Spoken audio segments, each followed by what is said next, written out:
Le rêve de Josué pour Mill Creek commençait à prendre forme au fil des jours. Il s'agissait de créer un lieu où les gens se sentiraient valorisés, une entreprise qui redonnerait vie à cette ville fatiguée.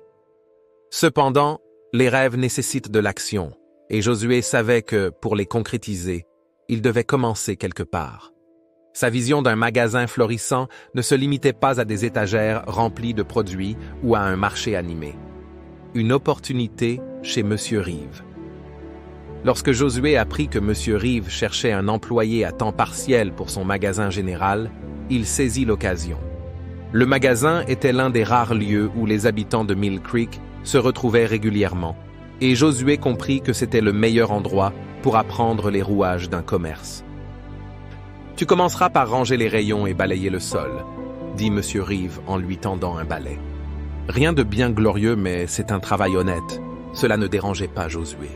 Chaque tâche, aussi insignifiante soit-elle, était une étape vers la compréhension de la gestion d'un magasin.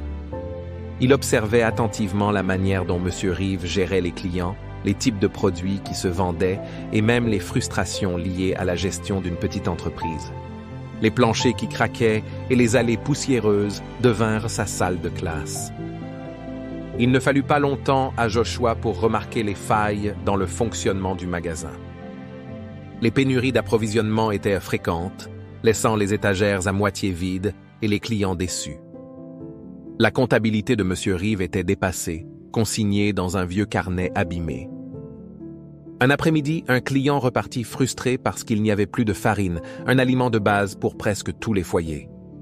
Josué vit l'expression de défaite sur le visage de M. Rive et ressentit une pointe de sympathie. « Je fais de mon mieux », soupira M. Rive.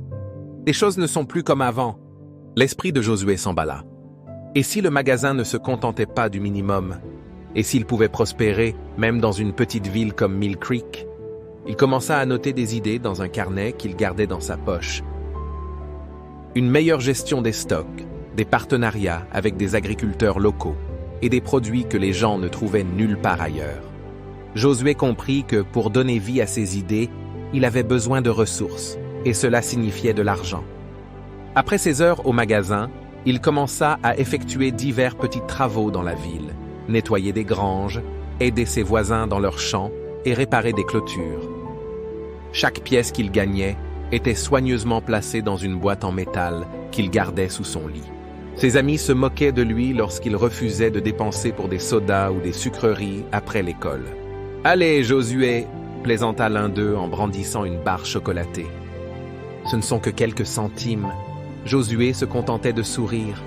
« Je mets de côté pour quelque chose de plus grand, » répondait-il. Les sacrifices ne le dérangeaient pas. Chaque sou dans cette boîte le rapprochait de son rêve pour Mill Creek. Trouver l'équilibre entre travail et école. Les journées de Josué étaient longues et épuisantes. Ses matins commençaient par les corvées à la ferme familiale, suivis des cours à l'école où il tentait de rester concentré malgré sa fatigue. Après l'école, il se rendait directement au magasin, passant des heures à ranger les rayons, balayer les sols et aider les clients. Lorsqu'il rentrait enfin chez lui, il faisait souvent déjà nuit noire, mais il restait éveillé 1 heure de plus pour lire des livres sur la gestion d'entreprise empruntés à la bibliothèque. Un soir, alors qu'il parcourait un chapitre sur les systèmes de gestion des stocks, sa mère entra doucement dans sa chambre. « Tu vas finir par t'épuiser, Josué », dit-elle avec tendresse. « Je dois continuer à apprendre, maman », répondit-il. « Si je ne le fais pas, rien ne changera pour nous ou pour Mill Creek. » Sa mère hocha la tête, ses yeux remplis d'un mélange d'inquiétude et de fierté. Au fil du temps, Josué développa une éthique de travail inflexible. Les longues journées et les efforts constants étaient épuisants, mais il voyait chaque tâche comme faisant partie d'un but plus grand.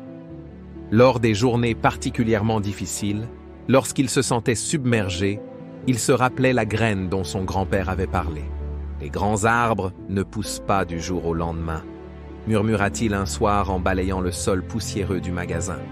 « Je dois juste continuer à arroser la graine. » Un jour, cet endroit retrouvera sa vitalité, murmura-t-il, comme s'il insufflait ses paroles dans l'existence. Le rêve de Josué pour Mill Creek n'était plus une simple idée vague. Il devenait une vision alimentée par la foi, le travail acharné et une croyance inébranlable que Dieu avait un plan pour lui et pour la ville qu'il aimait.